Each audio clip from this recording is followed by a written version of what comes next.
Steve Rogers, Sam Wilson, No More, Lex Luthor versus Ra's al Ghul, and Ultimate Incorporation. Here we go.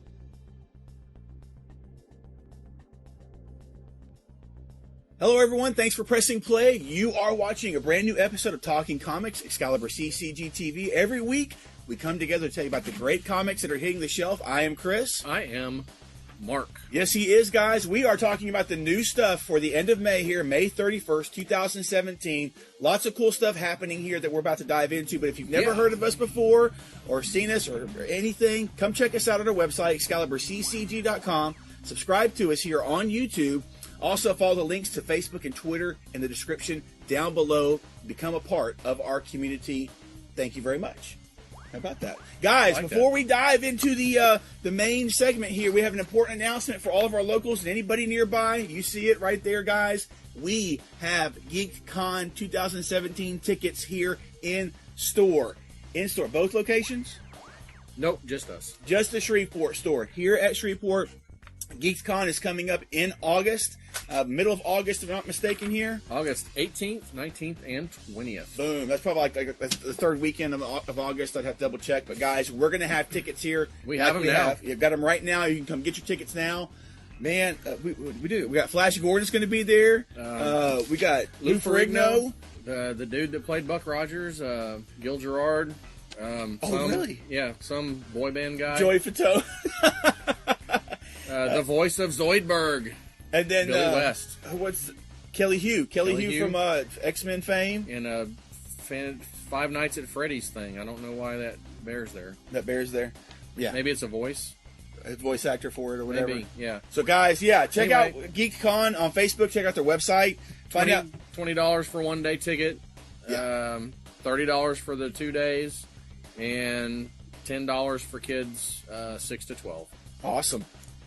Last year we had a great time. It was really super cool. So I'm looking forward to being back there again for GeekCon in August. Come get your tickets. We have them. They're ready. We're waiting for you.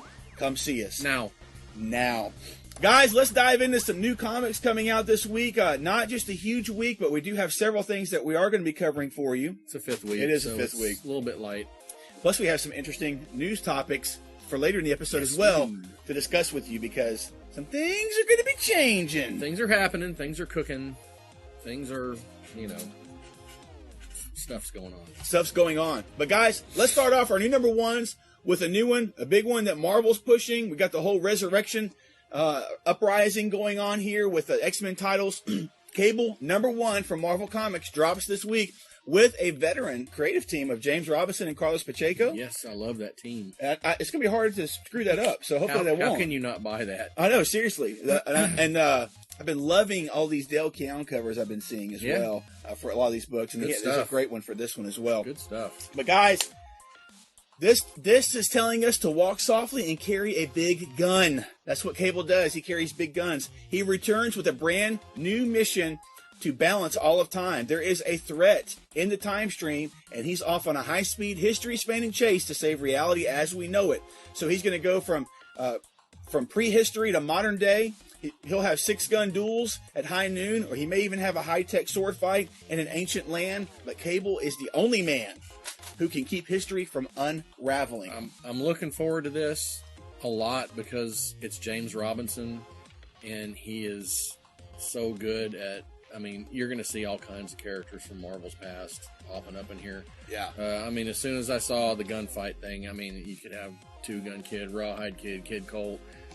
It's going to be fun. Yeah, that's going to be a fun series. Yeah, I'm looking forward to it. And that is just a monster creative team. That's the kind of creative team I'm used to for Marvel.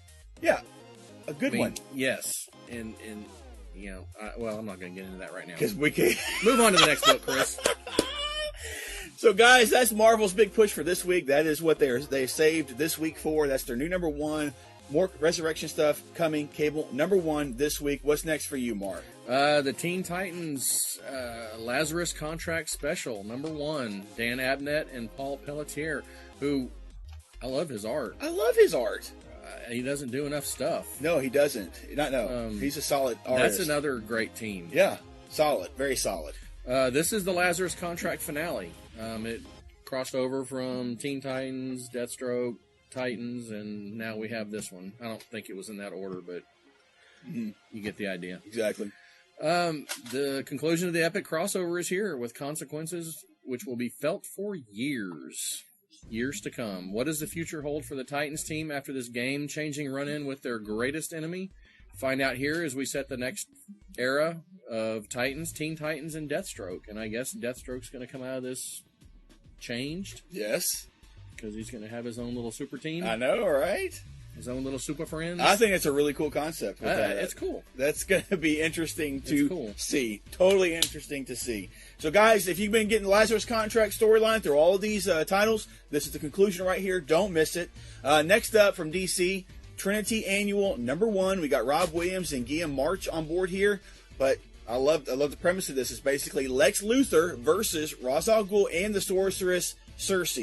And the big question is, will DC's big Trinity, Batman, Superman, Wonder Woman, stand by his side, or will they watch him succumb to the dark side of with everything that's going on here? So Lex Luthor versus Ra's al Ghul, yeah. Trinity's been a big book. There's been a lot of big stuff cooking in that book. Yeah, and my friend Ryan speaks very highly of the series as well. So yeah.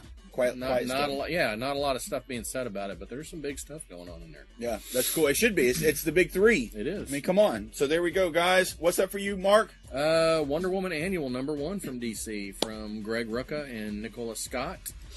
The world of Amazing Amazon expands in a collection of short stories that take Wonder Woman around the globe. Globe-trotting Wonder Woman. Globe-trotting. In the year... but she probably doesn't play basketball, though. In the days after year 1, Diana comes face-to-face with Superman and Batman for the first time, as illustrated by year 1 artist Nicola Scott. And years later, Liam Sharp brings you the story of how their friendship has evolved. And this will be... Greg Rucka's only got a couple of issues after this, right? Almost done. He's almost done. Then maybe we can get back to Black Magic, Greg and Nicola. How about that? Okay. So, but guys, Wonder Woman Annual #1 dropping this week. Fan favorite creative team here, Greg Rucka, Nicola Scott. Let's dive into some storylines, guys. Nothing from DC this week because it's a Secret Empire world. In case you didn't realize that. It's Cap's world, and we're just living in it. That's exactly right. That's exactly right. Hydra. The Secret Empire will avenge you. It will. So, guys, Secret Empire #3 dropping this week. Taking a look at Captain Marvel. She is having to survive wave after wave of the Chitauri aliens trying to invade, but they're not doing so well. They may not even be able to survive. And then back on Earth, things aren't looking good for Hawkeye and his band of renegade heroes. But don't worry, the Secret Empire will avenge you. I love that. What's next for you, bro? Secret Empire Uprising #1. I think this is just a one-shot. I don't think this is a mini. Yeah, I think so too. This is from Derek Landy and Joshua Cassara. This is classified. I could tell you, but I have to kill all of you. But what will the sequel? And I don't know where all you live, so it'd be really hard. So I'm not going to tell you anything. But what will the Secret Empire do for you? It will champion you. Champion you. And avenge you. Champion and avenge.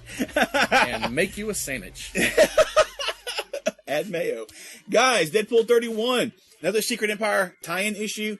Taking a look at the very intimate, apparently, relationship between Steve Rogers and Deadpool. Because Deadpool trusts Steve Rogers implicitly. How could he not? Now, it's time to put that trust to the test. The result will have serious ramifications for Deadpool in the days to come. Consequences and repercussions. Repercussions. So, guys, have fun with that. I'm interested to see why he's so trusting of Steve Rogers. Because he's Cap. Maybe they'll... Who wouldn't trust him? Yeah, but we're past that point now. Oh, I'm not. I'll always trust Cap. Oh!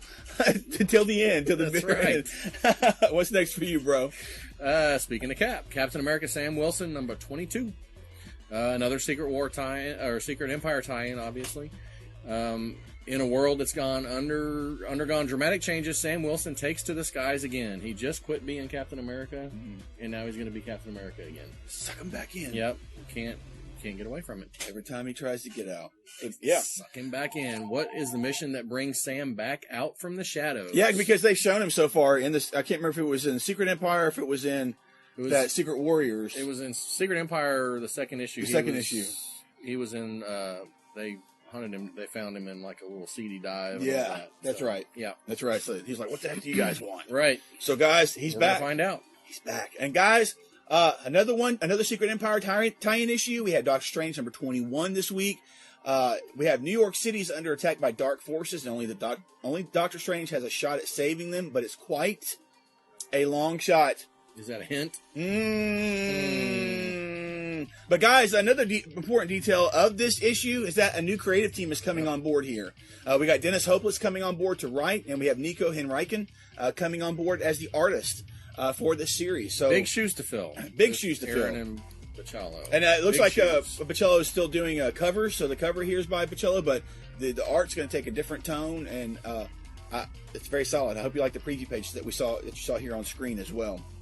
But guys, let's dive into some news items because we have some very interesting things to talk about this week leading into our question of the week. But first, let's start off with some more details from Marvel. Marvel releases their first story details for the upcoming Generations one-shots that are coming out later this year in August, if I'm not mistaken. Yes, August. So I got the link for this story down below. You can go check it out for even more details. But in case you haven't heard, they are doing Generations is happening at Marvel. It's going to be a big change up between the old characters that you're used to and the modern characters that they've been trying to keep out there, and in some case take up the mantle of some of these legacy characters. But the characters are coming together this August for this Generations one-shots. 10 one-shots. 5 in August, 5 in September, I think. Thank you very much. So in August, we're going to get Thors. We have the Unworthy Thor and the Mighty Thor number 1. Hitting here is going to be Jason Aaron and Mahmoud Asrar on the art here. This takes a look at both Jane Foster Thor and Thor Odinson. And we got her hammer, his axe, a worthy apocalypse. And then she's facing off against a young Odinson in the past somehow with this particular issue. Like I said, check out the links below for full details. But a great looking cover here. I really like this. Then we also get Phoenix. Mm-hmm. We're going to get Generations Phoenix and Jean Grey number 1. We got Cullen Bunn on board here and R.B. Silva, who also did the recent X-Men Blue with Gambit. Yeah. Was great. Gold. Wait. Was it gold? Yeah. It was gold. You're right. Exactly right. Way better than the previous artist. And way no better. Hidden death threats. I know, exactly. So we get it looks like Jean Grey in her main series that she has now, she's still trying to avoid the fate that befell her predecessor. But with this particular one-shot, it may not be something that she can avoid. It may be her destiny. She's fixing to have a direct confrontation with her predecessor. Exactly. So we get to find out more with that. Also, we get Hulks. We get Banner Hulk and the Totally Awesome Hulk one-shot. We got Greg Pak on board here. Matteo Bafani as the artist here. We get Bruce Banner, Amadeus Cho. They both have carried the curse of the Hulk. Now they come face to face. Will they be friends or foes? And ultimately, which one is the strongest? Well, we're going to find out. Place your bets. Place your bets, guys. Moving on from that, guys, we get Wolverines. So we have the Generations Wolverine and all new Wolverine number 1. We got Tom Taylor writing, Ramon Rosanas on board here with the artwork. It's the team up you've all been asking for. But we get to see the amazing combination of Logan and Laura.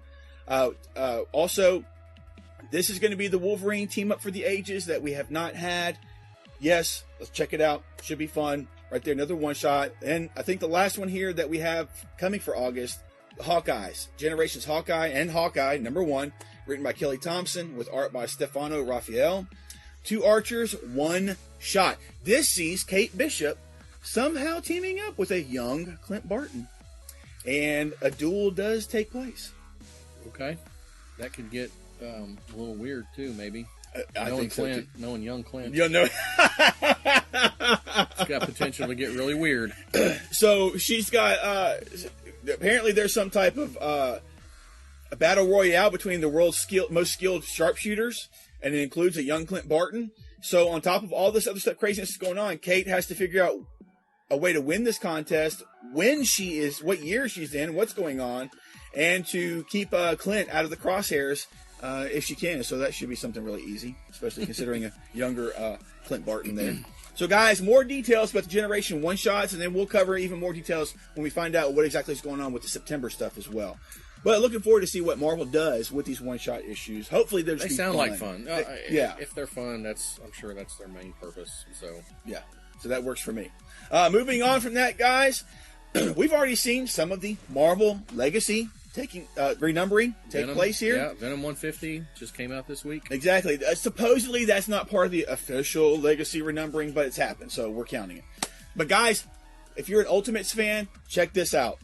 Ultimates 2 or Ultimate Squared gets its 100th issue in August 2017. If you take a look at all of the Ultimates books, I'm gonna let somebody else figure that out. They figured it out on Bleeding Cool. I got the link down below. It doesn't include any miniseries, but just by the time August comes around, Ultimate Squared number 10 or whatever will be like the 100th issue of all the Ultimates comics, and that's kind of cool. I was not expecting them to do that. And a big surprise on the last page of that issue of Ultimates 100.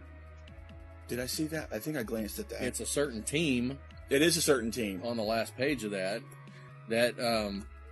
kind of has the same name exactly.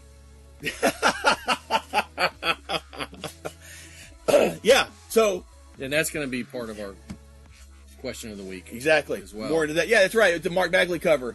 I did see that last page. I did see that. That was very nice. Very, very nice. So, guys, even more of that happening. Moving on, though, Marvel is doing something else as well. We are getting an actual reduction of titles for a character, it looks like. How about that? Yeah. So, guys, no more Sam Wilson or Steve Rogers. It's just Captain America going forward. They're going to duke it out. It looks like there's a conflict coming, but after we have issue 19 and 24 of each of the Sam Wilson and Steve Rogers titles in August, they get a legacy numbering of a different kind. It just changes after that to Captain America 25. It says there's no Sam Wilson or Steve Rogers in the title, and it says 2 heroes, 1 mantle, 0 quarter. Nick Spencer, Jesus see us on board here. So it looks like they're chopping the Steve Rogers book, the Sam Wilson book, and giving us merging Captain America book. How about that? Huh? It's kind of interesting. Yeah, it is interesting, and it's gonna. Well, I mean, August. I guess we're gonna be wrapping up Secret Empire, so. We'll see. Yeah. Or does around that time? Does the 10th issue come out in September? It may or later, depending on true. All that jazz. But guys, yeah, big change there for Captain America, and it kind of makes sense if they're going to do this because if this is a title they also plan on going back to the legacy numbering. Yeah, it needs to be back down to one title. Yeah, okay, they're going to go. So is the 24 is the Sam Wilson number. I think it is. I think it is. I could be wrong. Okay. So yeah. Not that that's any kind of clue or whatever, but I was just curious. Yeah. And not to be so Marvel heavy, guys, but DC has an announcement as well for August. Suicide Squad Black Files miniseries is launching from DC in August. For all of you guys that like kind of the darker aspects of the DC universe, this is going to be right up your alley right here. It's going to be a 6-issue miniseries starting August 2nd. It's a double bill. It's going to be 2 stories in each issue. The first story is by Mike Barr and artist Philip Briones. The terrorist known as Cobra enacts a plot to gain revenge on Katana by stealing everything that she values, including her soul. So we got a story focusing on Katana. And the second story by Jay Nitz and Scott Eaton is going to have Suicide Squad Black. So this is going to focus on 3 characters, El Diablo, Enchantress, and the Gentleman Ghost. Cool. Together they are Amanda Waller's supernatural Black Ops team when Sebastian Faust goes rogue. So guys, all of you Suicide Squad fans that are out there, be sure and be on the lookout for this new Black Files miniseries starting in August from DC Comics. So you got your Justice League Dark, now you got your Suicide Squad Black. So I smell crossover or potential? Yeah. Potential? Yeah, how about that? So there we go, guys. Have fun with that. Leading into our question of the week, it was hinted at just a few moments ago, but guys, not that Marvel is doing the same thing that DC is doing right now in regards to Watchmen and Rebirth at DC, but we have been seeing more and more Ultimate Universe characters pop up in the Marvel Universe. Yeah. We've had recent issues showing, we've got James Hudson Wolverine showing up in X-Men Blue. And the Ravagers. Yeah. We've got the Master, the Ultimate Universe Reed Richards still out there causing all kinds of heck. Yep.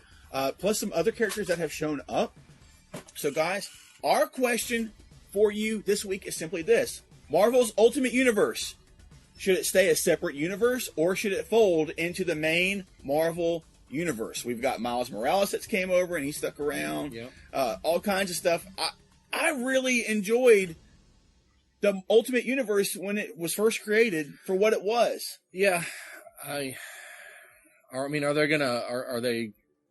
gonna undo everything they did with Secret Wars? Does this have anything? I mean, all these people showing up that are supposedly dead. It makes me wonder if that War Thor is actually the Ultimate Thor. Right. There's been speculation of that. And why would he be War Thor? What's the war for him? Right. And I mean, obviously all the stuff he was saying in that issue of Unworthy Thor, he would have seen because he's been Thor. So I don't know. And it was his hammer in the first place. Right, exactly. So, I don't know. It's interesting, and all these characters popping up, and are they going to bring back the Ultimate Universe? Is this all something that is going to culminate with like Reed and Sue coming back from their explorations of the multiverse, and something's happened? I don't know. Do you think they should stay in a separate universe, or are you okay with them mixing him into the melting pot? I think with what they're doing with the legacy stuff, bringing old characters back alongside their new versions, I think that's enough for one planet. I think maybe they should separate. Yeah, maybe they need to separate that Ultimate Universe back out and do that. I don't know. I mean, Reed's a great. I mean, the master, whatever he's called, the maker or the master or something like that. I can't remember exactly. I think it's the maker. The maker. Basically, an evil Reed Richards. Mm-hmm. Great villain, but you've already got Dr. Doom, who's basically an evil Reed Richards. So you don't need both of them. I don't know. I think you can separate it out again. I think you can relaunch the Ultimate Universe and it would be fine. I'd like to see the Ultimate Universe stay separate, to be honest with you. Yeah. I think you had a good point a moment ago with we've already got Wolverine, then we've got X-23, who's all new Wolverine now, and then we got Jimmy, who's here, and then we got Dakin still around somewhere. Is he still around? He's still around somewhere. He's not dead. I mean, yeah. So there's enough in the main Marvel universe. There's enough, especially multiples of characters. Yeah. Without adding a third or fourth coming over from the Ultimate Universe. Yeah, I think it would be fine to. So I'm in favor of them getting their own deal again. I know. I would love to see if they could return to just how they did that back in the day with Mark Miller, Brian Hitch doing that. It's just a big, bombastic, creative team taking the story to just the broad level, the big cinematic, super awesome level that they did back in the day. At least that's how it was for me. I loved that stuff. Really, really loved it. So guys, tell us in the comments below what you think. Should Marvel incorporate the Ultimate Universe into the main Marvel Universe, or should they keep it separate? Or do you even care? Have you even noticed that these characters are popping up in recent issues of ResurrXion's titles and the main Marvel and Ultimate Squared and all that jazz? Tell us what you think in the comments below. Let's have a discussion about it. Thanks to everybody that has been commenting and having a discussion with us. We really, really appreciate it. Mark's been really jumping in there and talking with folks. I really appreciate that. And if you see the Excalibur posting, that's me. So that's me messing around with you and talking with you as well there. And we made somebody mad last week. We actually got a thumbs down on that video. So it probably was Randy again checking out what we were doing. So Randy, we're on to you. We're on to you. But guys, that's it for this week. Anything else to add, sir? Not a thing. Not a thing. Guys, special thanks to Brad Campbell, who does all this awesome animation and graphics that you see on our video. We really, really appreciate it. Do not forget, GeekCon tickets are here. We have them. We're going to have a blast at GeekCon. And guys, answer the question of the week down below. Let's have a discussion. If you haven't already, liked and subscribed to our channel so you can be a part of our community here and we can talk to you every week. We have fun doing this. And that's it for this week, guys. So until next week, read some great comics, leave some fantastic comments down below, and we will see you in our next video. Bye-bye.